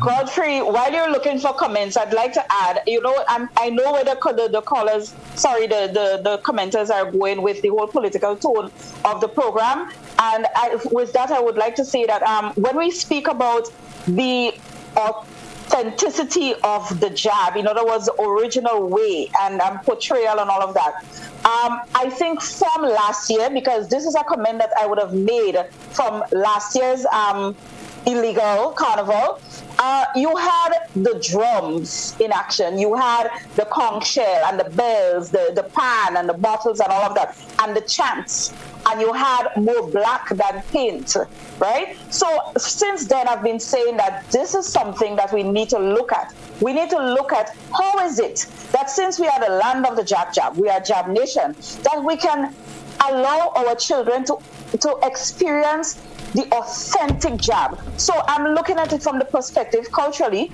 that, it is something for SMC maybe to look at, the parish committees to look at as to what is it that you can put in place to ensure that when we talk about Jab Nation, that Jab Nation is really put forward in a very authentic way on Juve morning within the specified hours.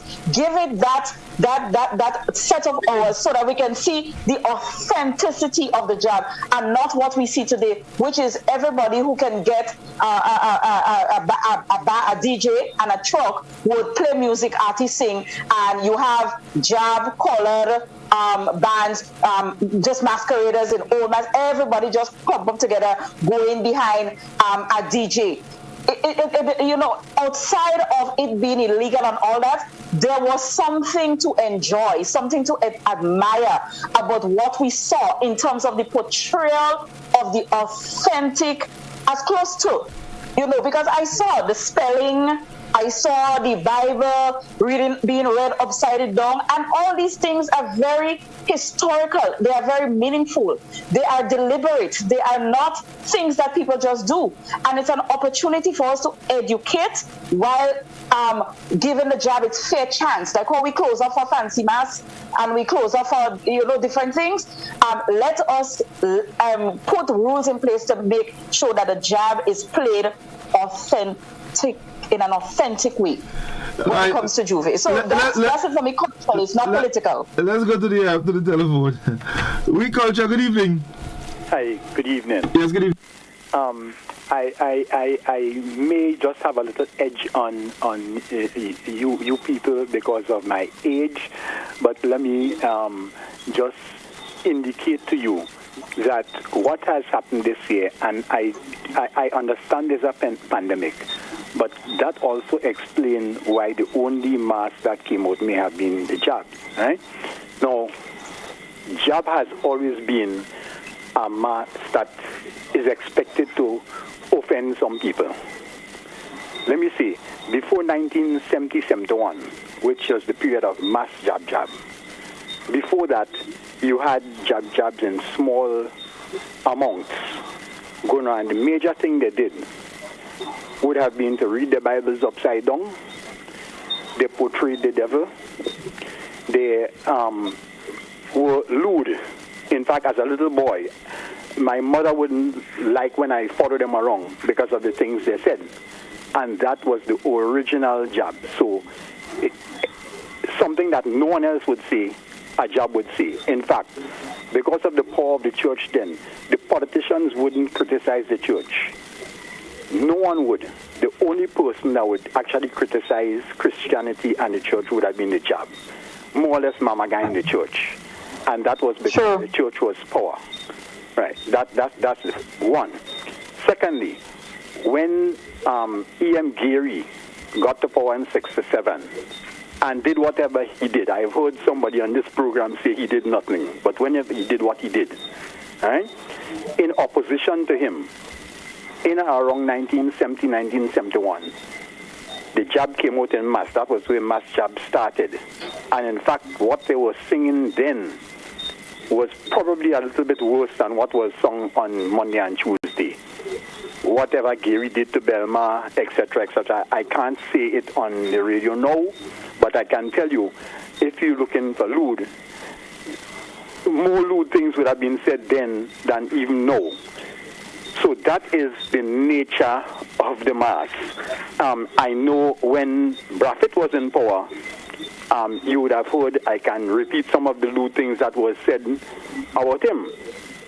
And now that Brother Keith is in power, or Brother Tilly, who was in power, you would expect that. Jab is similar to Calypso.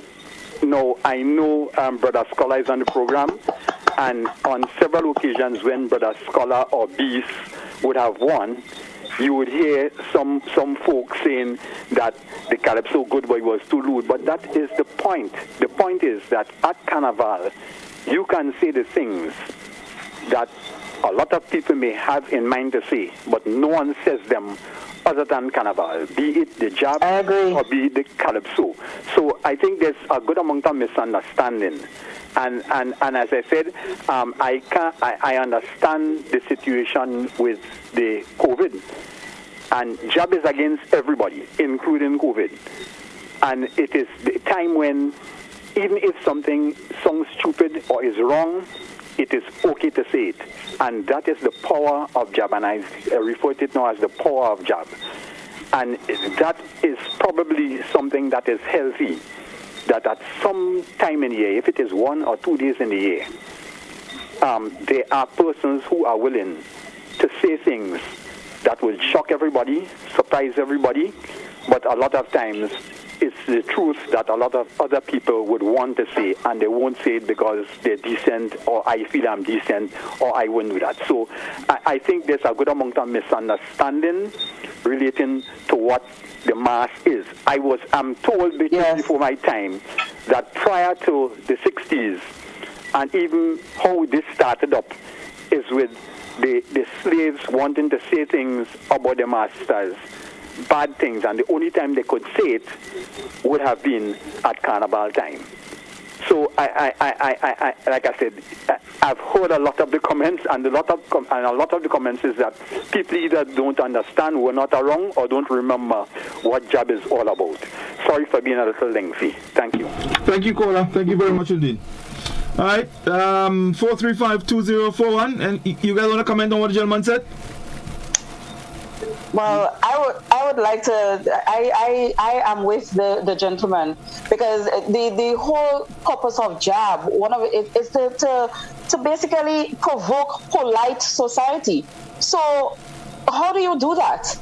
You know, the profanity was always there. I would admit that it was really quite a lot this time. And as I said in my opening comments, it was like deliberate, and it was more like a message than anything else. You know, I didn't see as much people drunk and falling in gutter and drain and all this thing like who I normally see on the Carnival days. I didn't see that. I just saw a lot of deliberate, don't care chanting. Is like, I don't give. And I'm saying it, and you know, there are strengths in numbers, so the numbers were there, and people just, you know, went over the top with what is it that they are going to say. And mind you, they're not going to be saying it come Wednesday. Let's get back to the telephone. Oui Culture, good evening. Hello. Good night. Yes, good evening. Go ahead, please. Good evening. Welcome back. Oui Culture. The thing that really stood out to me over the 2 days of activity was the amount of jabs that was on our street since the Sunday night. Was at Paradise, and this big jab band was coming down. My take was that, like, you know, we're not afraid of police anymore. And the Monday and Tuesday, what really stood out to me was that man playing the jab with his black dog on his shoulder. And then after the Ikirani's game, the way the people of Guam stood up and sang the national anthem, I mean, that really was a sight to behold. Thank you. Thank you very much, Kola. 435-2041, that's the number you can call, and of course you can be part of the conversation. There is one comment here. Somebody said, Godfrey, if those same jabs saw the Prime Minister, they would be chanting, "Look me PM."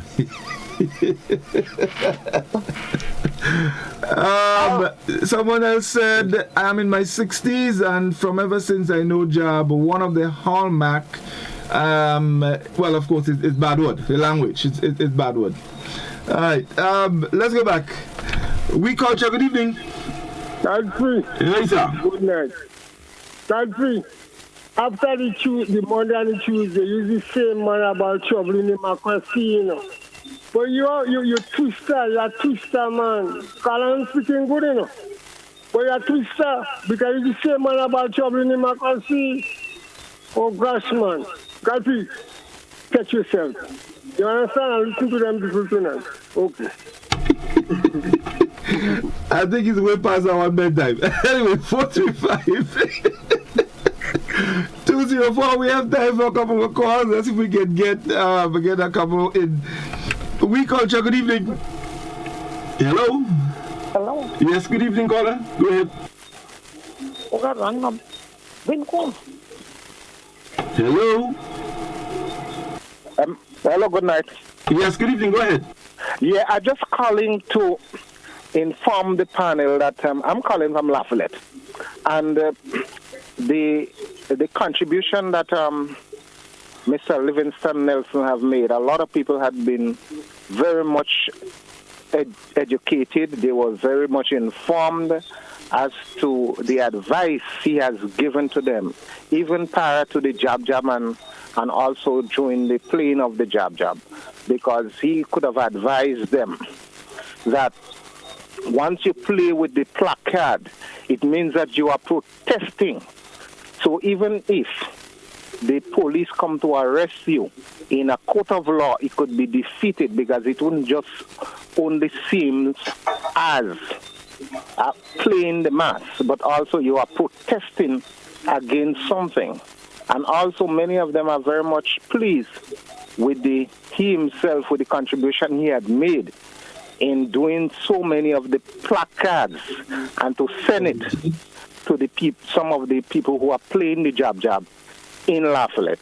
So I just want to say that the contribution he has made to many people, it was well received in relation in promoting the culture. You know?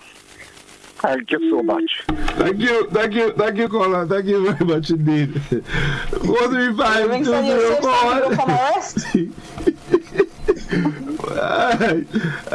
go back to the telephone. We Culture, good evening. Hello? Hello? Yes, good evening, caller. Go ahead. Well, I'm listening to your program as I always do. And hello? Yeah, you need to turn the volume of your radio TV down and listen to us on your telephone. Okay. So turn down and listen to us on your telephone. Listen, I'm listening to your program. The best jab that ever played in Grenada is from Tivoli. Every poetry. Let me tell you something. When these guys play jab on a Monday, they walk. Before I go to that, the drummers, there were 3 drums that had been played in jab. 3 drums. Every had the 3 drums. I don't know if your host, Godfrey, ever heard about every. He must hear about every. Best jab poetry in the world. When these guys start, they had the Bible, they had everything. I remember as a little kid, Monday they go to Sates, Tuesday they go to Granville. If when they leave Granville, there was a challenge between Lafayette. Lafayette used to play in red jab. Every play with his big hat, and those boys, they whine like a top. They were the best jabbing, they beat jump. I'm listening to your program, and I listen to a lot of comments, but I was there, and I saw a lot of these things happen with every. Monday, Saturday, Tuesday, Granville. When they leave Granville on a Tuesday, they have to arrive in Tivoli Junction at 6 o'clock. When outside getting dark. Hundreds of people, they're waiting for them. If they're too early, they stay on Bamboo Bridge. Godfrey, I don't know if you know that. They used to stay on Bamboo Bridge and make up time to get in Tivoli Junction at a little late. They take out their supper and they spell. They used to make a lot of money by spelling. All right, caller, but we kind of ran out of time, so we had to cut you here. All right, yeah, but thank you very much indeed. Yeah. Okay. Okay, lovely. All right, fellas, we take some Facebook comments? Yeah, let's take it and then we would wrap because we almost out of time. Yeah. Mm-hmm. So Jose is saying, sometimes I don't understand what we want. Grenada been sold as the jab capital of the world in the diaspora. Whenever a flight comes to Grenada, we greet the visitors with people playing jab and a little man playing a steel pan. So we went all out promoting the same jab because they highlighted the curse words more than ever. We have a problem with what we've been promoting all the time. But you know, Jose, I have to say that, in my opinion, what we have been promoting is a look. It's more of a look and not necessarily. Yes, it's not what is portrayed on the street. Not the components that they have. Really, it's basically the conch shell, jab helmet, that sort of thing. Maybe a bone, but it's not. It's a look that is promoted and not how it's portrayed or the authenticity of it. Let's see. Cynthia is saying, "Guess it remained in Grenada. No social media. Now the world is seen." Jose saying, Reese, I got your back now, 2 against 3. Okay, I think that is that's what I'm seeing on social media for now. All right. So just one final comment on WhatsApp. Someone is saying, however, our concern should be for the disrespect of law and order. This is setting a dangerous precedent for our country. So there's the final comment. Guys, that's it. So let's take a 30 seconds and wrap. Doc, we start with you. There's something I've been saying. The jab on Monday, one of the caller mentioned about Everett, but the jab on Monday had close to 20 drums. So the drums echoed because a few bands came together, and this is the area that probably have the most drums as a concentration on the island. So there were a lot of drums being played in that band. But I've always had a clarion call for the traditional mass of Grenada to be respected. At the bottom of that is, in terms of respect given, is the jab. And I believe there is time we reach an area where we have to fully embrace jab as part of our culture. And I want to speak directly now to those persons playing jab. I think on our 3 programs ago, I made that comment that when you go to you take a photo, and what you're seeing is somebody in a red shirt, somebody in a white shirt in the middle of the band. We want the jab to be as authentic, and to the jab captains to be as authentic as possible. People must play jab. People must put the theater, the artwork into it, and learn that jab is the protest, and jab is the ultimate in terms of displaying, rebelling against the sense that relegate us to second-class citizens. And in the days of colonialism, relegating us as if we was two-thirds human. So I am saying that I would like to see us having more respect for our traditional mass, the authorities, Spice Mass, Cultural Foundation, Ministry of Culture, Grenada Tourism Authority, etc. It would be nice to see for once an administration or government embracing and recognizing that this art form, or the Apache, the jab, etc., is Grenadian, and we want it to stay. And if the first rule of thumb is that Carnival is for Grenadian, first and foremost, not for foreigners. Of course, we will share it, like our beaches, etc. But this land belongs to us. Our Carnival is for us. And so the Carnival idea is for us to play. It's not just for display on the airport. It's not just for packaging, but it's for the Grenadians who have a Grenadian experience. Thank you. Rizzi? Okay, just before I give my thing, there's just one comment I want to read.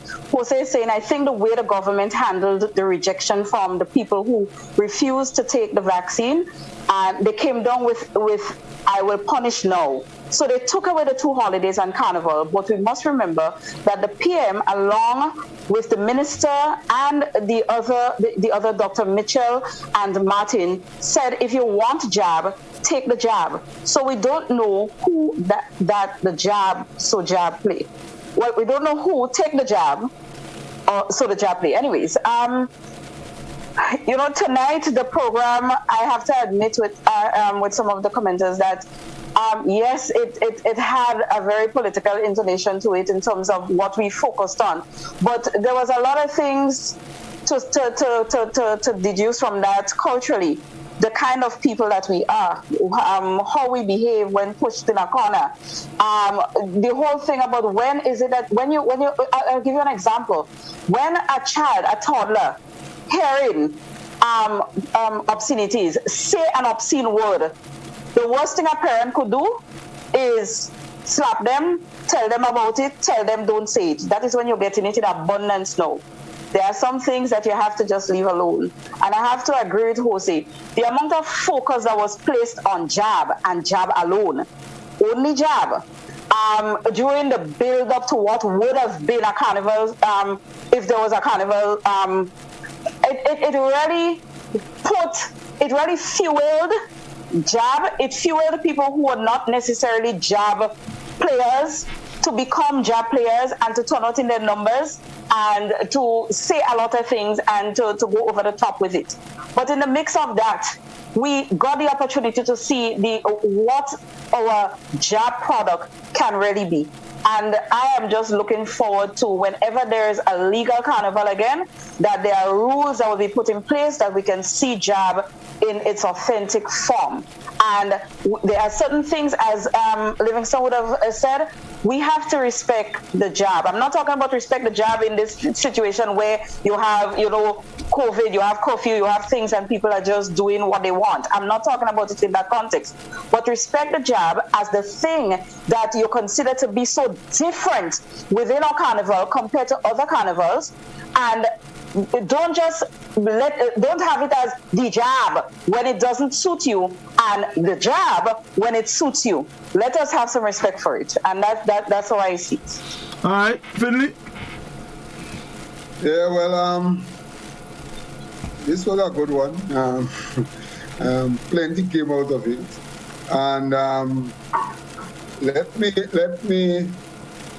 me end by saying that first and foremost, I like jab. I believe that jab represents all that Risi is saying, all that Doc is saying. I believe that the authentic jab should come out, etc., etc., etc. But let me go on record to say that I do not support, because I cannot justify jab playing when Carnival is canceled as possible, right? So, and especially against the backdrop of the fact that you have a lot of issues, especially with vaccine, rolling around, and other issues in St. Vincent, in Antigua, Barbados, all of whom would have had the carnival sometime around the same time that those issues were swollen. But none, I don't think, defied the order to play carnival. I don't think that it happened anywhere else but in Grenada. Now, with that being said, I think that, and I've said it throughout the program, it then means that we need to introspect, because you and I, we saw it coming. It came last year. It came in a small way, but this year it came bigger. We saw it coming. What was that? Was that just defiance because they were not allowed to play the carnival?